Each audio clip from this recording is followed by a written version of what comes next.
Dear students, a very warm welcome to all of you in my today's lecture of Operations Research. In today's lecture, we will discuss upon the topic unbalanced assignment problem. This is one of the very special case in case of the assignment problems, जिसे हम unbalanced assignment problem का नाम देते हैं. Assignment problems को solve करने के reference में हमने हंगेरियन मेथड को डिस्कस किया था और हंगेरियन मेथड में एक प्रॉपर कंडीशन होती है असाइनमेंट प्रॉब्लम्स को सॉल्व करने के रेफरेंस में. क्या है वो कंडीशन? असाइनमेंट मैट्रिक्स में नंबर ऑफ रोज और नंबर ऑफ कॉलम्स दोनों इक्वल होने चाहिए. अगर नंबर ऑफ रोज और नंबर ऑफ कॉलम्स इक्वल नहीं है तो ऐसी प्रॉब्लम को आप हंगेरियन मेथड के बेसिस पर सॉल्व नहीं कर सकते. इसके लिए हमें एक प्रॉपर स्टेप फॉलो करना होता है. यानी कि अगर नंबर ऑफ कॉलम्स और नंबर ऑफ रोज दोनों इक्वल नहीं होते हैं तो ऐसी असाइनमेंट प्रॉब्लम को हम अनबैलेंस्ड असाइनमेंट प्रॉब्लम का नाम देते हैं. और अगर इस टाइप की असाइनमेंट प्रॉब्लम को हमें हंगेरियन मेथड से सॉल्व करना है तो पहले तो इसे हमें अनबैलेंस्ड से बैलेंस्ड असाइनमेंट प्रॉब्लम में कन्वर्ट करना होगा. और ऐसा करने के लिए हम क्या करेंगे, डमी रोज या डमी कॉलम्स को ऐड करेंगे और उसके बेसिस पर अनबैलेंस्ड असाइनमेंट प्रॉब्लम को बैलेंस्ड में कन्वर्ट कर लेंगे और इसके अंदर जितने भी कॉस्ट एलिमेंट्स होंगे वो जीरो रहेंगे. और इस तरीके से इसे हम एक स्क्वायर मैट्रिक्स में कन्वर्ट कर लेंगे. मान लीजिए एग्जाम्पल के तौर पर अगर कोई पर्टिकुलर मैट्रिक्स है जिसका साइज है 3×4 यानी कि 3 रोज हैं उसके अंदर और 4 कॉलम्स हैं, तो हमें क्या करना पड़ेगा, एक डमी रो को ऐड करना पड़ेगा और उस डमी रो के अंदर जितने भी कॉस्ट एलिमेंट्स होंगे वो जीरो के इक्वल रहेंगे. और इस तरह से आपकी मैट्रिक्स 4×4 की हो जाएगी. या फिर अगर कोई मैट्रिक्स है जिसका साइज आपका 4×3 का है या उसका ऑर्डर 4×3 का है, इसके अंदर 4 उसके अंदर रोज हैं और 3 कॉलम्स हैं, तो हमें इसे बैलेंस्ड असाइनमेंट प्रॉब्लम में कन्वर्ट करने के लिए स्क्वायर मैट्रिक्स में कन्वर्ट करना होगा और इसके लिए हमें एक डमी कॉलम को ऐड करना होगा. और इस तरह से हमारी जो मैट्रिक्स है वो 4×4 की हो जाएगी, स्क्वायर मैट्रिक्स में कन्वर्ट हो जाएगी, जिसे हम बैलेंस्ड असाइनमेंट प्रॉब्लम का नाम देंगे.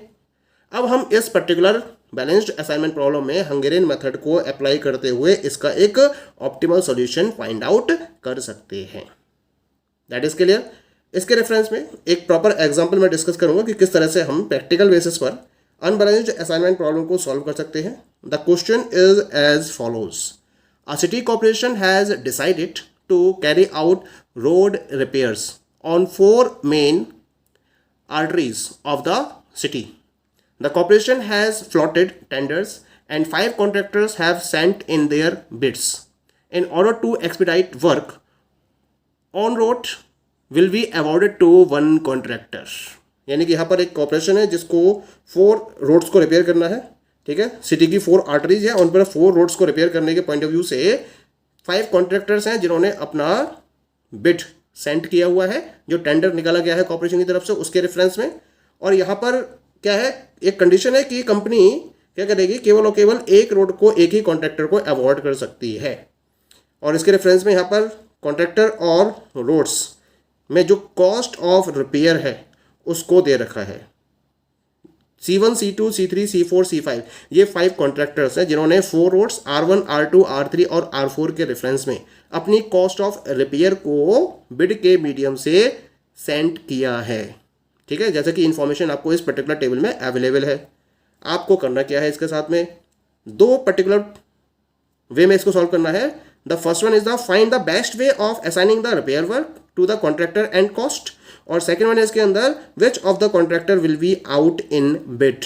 आपको क्या करना है, रिपेयर वर्क को कॉन्ट्रैक्टर्स पर प्रॉपर वे में असाइन करना है और उसकी कॉस्ट को डिटरमाइन करना है.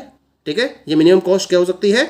और इसके साथ साथ आपको ये बताना है कि इस पर्टिकुलर बिडिंग में से कौन सा कॉन्ट्रैक्टर है जो बिड से बाहर हो जाएगा, यानी कि जिसको कॉन्ट्रैक्ट नहीं मिलेगा, उस पर्टिकुलर कॉन्ट्रैक्टर का नेम भी आपको आइडेंटिफाई करना है. That is clear. So let us have a solution of this given problem. Because in the given assignment problem, the number of rows are equal to 5 and number of columns are equal to 4. That's why it is an unbalanced assignment problem. So first of all, we will convert this unbalanced assignment problem into balanced one. And for this, we will add one dummy column, that is R5. तो यहाँ आप table में देख रहे हैं, assignment table में यहाँ मैंने असाइनमेंट मैट्रिक्स में ये 4 रोज है, R1 R2 R3 R4, एक फिफ्थ रो R5 को और ऐड करा है, ठीक है, और इसके करस्पॉन्डिंग जितने भी कॉस्ट एलिमेंट है इसको 0 रखा गया है। तो इस तरह से ये जो मैट्रिक्स है ये आपकी किसकी हो गई, this is of 5x5 order, ये आपकी 5 × 5 ऑर्डर की हो चुकी है, ठीक है, जिसे हम बोलेंगे balanced assignment problem. Now we will apply the Hungarian method, और हंगेरियन मेथड में पहला स्टेप तो आपका बैलेंस्ड है और मिनिमाइजेशन की है, ये हमारी कंडीशन फुलफिल हो गई। अब इसके अंदर हम सेकंड स्टेप को फोकस करेंगे, और सेकंड स्टेप के ए पार्ट को हमें क्या करना है, इस पर्टिकुलर असाइनमेंट मैट्रिक्स में हर पर्टिकुलर रो के रेफरेंस में मिनिमम एलिमेंट को सर्च करते हुए उसे बाकी सारे एलिमेंट्स में से माइनस करना है। तो हर किसी में मिनिमम एलिमेंट तो 0 ही है, ये भी 0, ये भी 0, ये भी 0, ये भी 0 और ये भी 0। तो इसका मतलब ये टेबल तो आपकी एज इट इज नोट हो जाएगी, इसको नोट कर लेते हैं। 9, 14, 19, 15 और 0, ये आएगा कि 7, 17, 20, 19, 0, क्योंकि 0 माइनस करोगे सब में से तो वही वैल्यू लौट के जाएगी। 9 - 0 9, 18 - 0 18, 21 - 0 21, 18 - 0 18 0। ऐसे इस रो में आ जाएगा आपके पास C4 में 10, 12, 18, 19 0। फिफ्थ रो में 10, 15, 21, 16 और ये 0। That is clear. Now we come to the second B step, और सेकेंड बी स्टेप में हमें क्या करना है, we have to check the columns. अब हमें कॉलम्स को चेक करना है, और कॉलम के अंदर मिनिमम एलिमेंट को फाइंड आउट करते हुए हमें उस कॉलम के सारे एलिमेंट्स में से उसको माइनस करते हुए रिड्यूस्ड कॉस्ट मैट्रिक्स को ऑब्टेन करना है। तो पहली कॉलम में आपके पास मिनिमम एलिमेंट कितना है, दैट इज इक्वल टू 7, ठीक है। सेकेंड कॉलम में minimum element is equal to 12। Third column में minimum element is equal to 18। Fourth column में minimum element is equal to 15, और फिफ्थ कॉलम में तो 0 है ही, इसको कोई दिक्कत ही नहीं है। तो अब इसे माइनस कर दीजिए। पहले तो 7 को हमें सारे एलिमेंट्स में माइनस करना है फर्स्ट कॉलम के। 9 - 7 that will B 2, 7 - 7 0, 9 - 7 2, 10 - 7 3, 10 - 7 that is also equal to 3। Table आ गए। अब यहाँ 12 आपके पास मिनिमम है, तो 12 को माइनस करिए बाकी सारे एलिमेंट्स में से। R2 कॉलम के 14 - 12 2, 17 - 12 5, 18 - 12 6, 12 - 12 0, 15 - 12 that will be equal to 3, ठीक है। ऐसे हम इसकी बात करेंगे इस पर्टिकुलर कॉलम की। इसमें 18 मिनिमम है, 19 - 18 1, 20 - 18 2, 21 - 18 3, 18 - 18 0, 21 - 18 दैट इज अगेन 3। इस बात का 15 मिनिमम है, तो 15 को माइनस कर दीजिए बाकी सारे एलिमेंट्स में से। 15 - 15 0, 19 - 15 4, 18 - 15 3, 19 - 15 4, 16 - 15 दैट इज 1, और ये 0 है आपका, तो 0 0 0 0 0। Now we will make assignment in that particular reduced cost matrix in the step number 3rd। Assignment के लिए क्या करना होगा हमें, इस स्टेप नंबर 3rd में असाइनमेंट के लिए हमें रोज को चेक करना है सबसे पहले। तो यहाँ मैंने देखा यहाँ पे 2 0 हैं, यहाँ भी 2 0 हैं, इसमें भी आपके पास सिंगल 0 है। तो ये सिंगल 0 आ गया, तो हमें क्या करना है, इस पर्टिकुलर रो के करस्पॉन्डिंग 0 को असाइन कर देना है। अब इसमें ये 0 गया, ये 0 गया, ये 0 गया और ये 0 गया, ठीक है। यहाँ आपके पास 2 0 नहीं होगा असाइनमेंट, यहाँ भी आपके पास 0 नहीं है कोई। इस कॉलम में आपके पास सिंगल 0 है, तो मैं इसको असाइन कर दूंगा, ठीक है। अब इस पर्टिकुलर कॉलम की बात करते हैं, इसमें सिंगल 0 है, ये आपका असाइन हो गया, ये असाइन हो गया, तो ये क्रॉस ऑफ हो गया, ठीक है।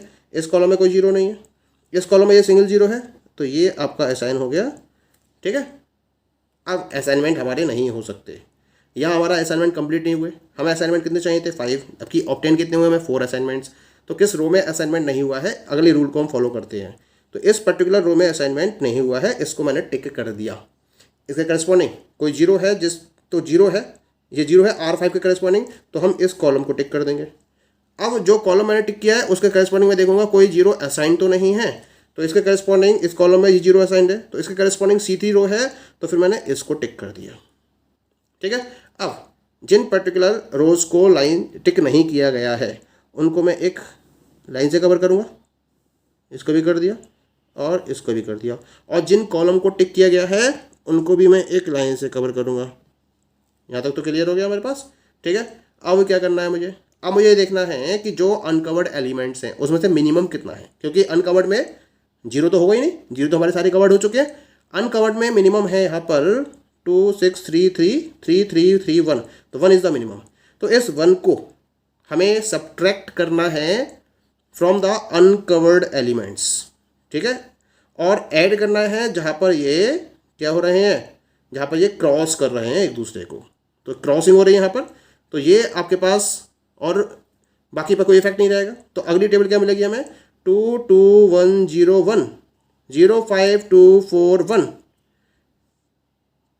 1 5 2 2 0 3 0 0 4 1 2 2 2 0 0। Okay, in this way we have obtained this particular modified assignment problem। अब मुझे इस modified assignment problem में फिर से असाइनमेंट को प्रोसीड करना है, तो इसके रिगार्डिंग फिर से हम चेक करेंगे फर्स्ट रो से। In this first row there is single zero, it means that this zero will be assigned.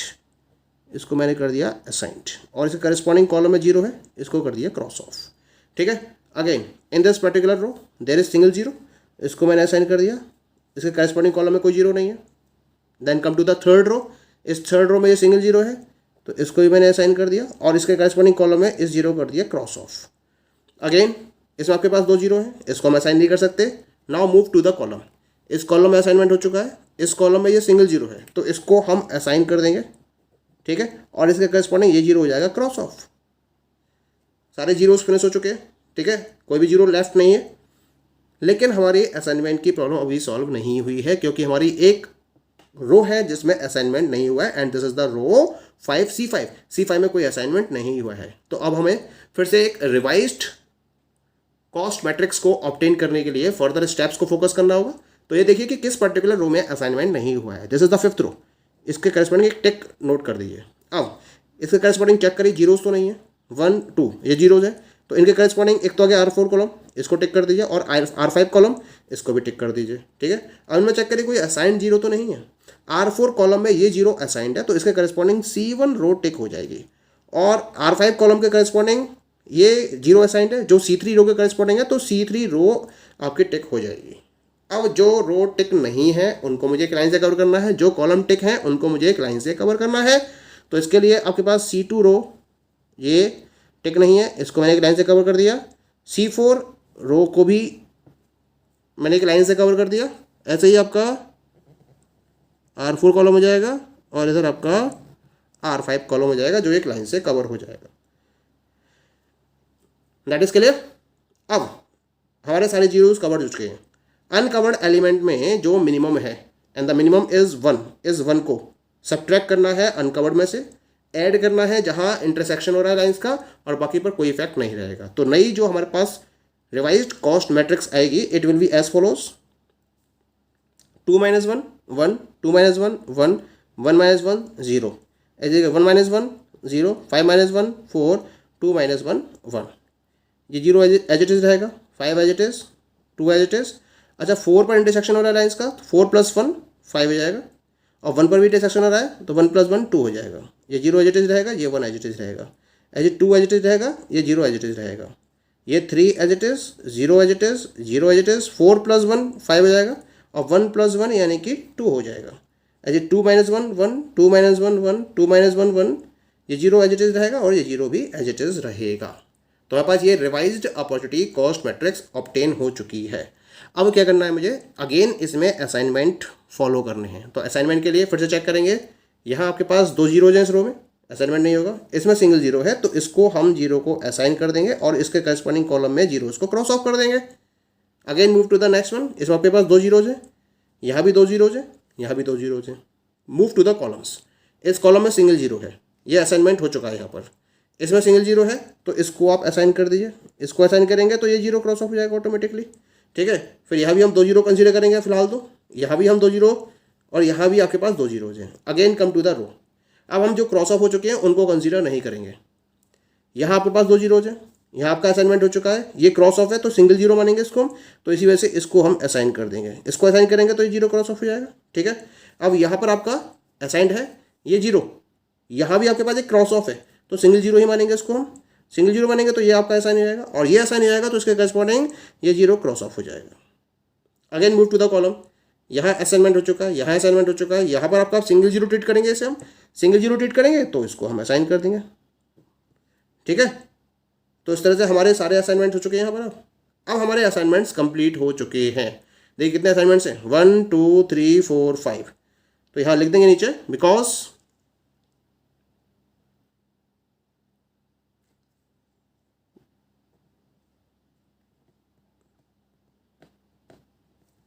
number of rows is equal to number of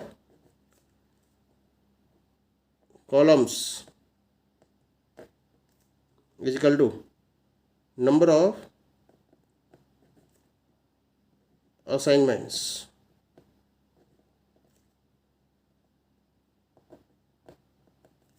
So this is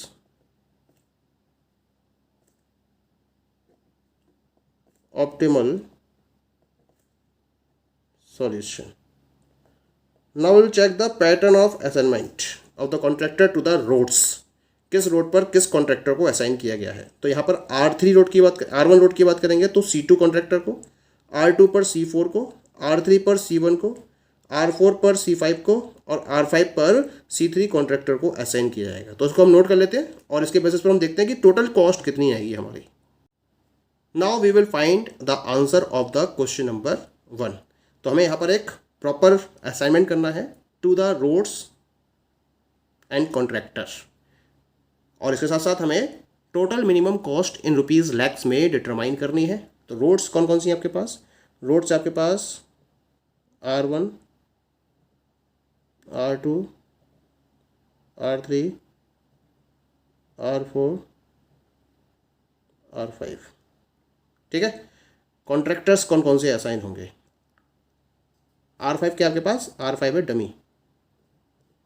देखिए R1 पर कौन सा contractor assign होगा, R1 पर आप contractor assign करोगे C2, जैसे कि हमने डिटरमाइन किया पीछे। तो R1 पर तो C2 का असाइन किया था, जैसे कि मैंने अभी डिस्कस किया था आपसे, है ना। R2 पर हमने C4 को, R3 पर असाइन करेंगे हम C1 को, R4 पर असाइन करेंगे दैट इज ऑफ C5, और R5 पर असाइन करेंगे हम C3। ठीक है, ये कॉन्ट्रैक्टर्स हो जाएंगे आपके, है ना। अब इनके करस्पॉन्डिंग कॉस्ट को हम नोट कर लेते हैं। तो पहले बात करेंगे R1 C2। तो R1 C2 के रेफरेंस में कॉस्ट दे रखी है आपको 7 लाख। R2 C4 के रेफरेंस में कॉस्ट दे रखी है आपको 12 लैक्स। R3 C1 के रेफरेंस में कॉस्ट दे रखी है आपको 19 लैक्स। R4 C5 के रेफरेंस में कॉस्ट दे रखी है आपको दैट इज इक्वल टू 16, और R5 C3 के रेफरेंस में कॉस्ट है आपकी 0, क्योंकि ये डमी कॉलम में एस्टेब्लिश्ड है। ठीक है, तो इसका टोटल नोट कर लेते हैं यहाँ पर हम। 7 2 9 और 9 18 और 6 24 का 4 2 और 1 3 और 1 4 और 1 5, दैट इज रुपीज़ 54 लैक्स। ये आएगी इसकी टोटल कॉस्ट। ठीक है, अब यहाँ पर आप क्या देख रहे हैं कि जो R5 रोड है ये थी आपकी डमी रोड, और इस पर मैंने C3 कॉन्ट्रैक्टर को असाइन करा है। इसका मतलब C3 ऑटोमेटिकली बिड से आउट हो जाएगा। ये हमारे सेकंड क्वेश्चन का आंसर है, बिकॉज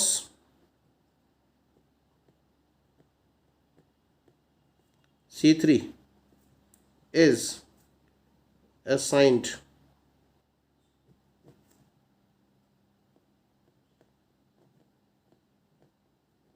ऑन रोड 5, और ये कैसी रो है, that is dummy.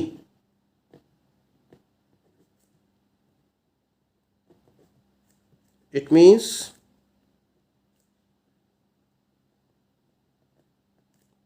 C3 will be out in bid. So this is clear to all of you. तो इस तरह से हम अनबैलेंस्ड ट्रांसपोर्टेशन प्रॉब्लम के रेफरेंस में एक ऑप्टिमल सॉल्यूशन को ऑब्टेन कर सकते हैं। Okay, thank you.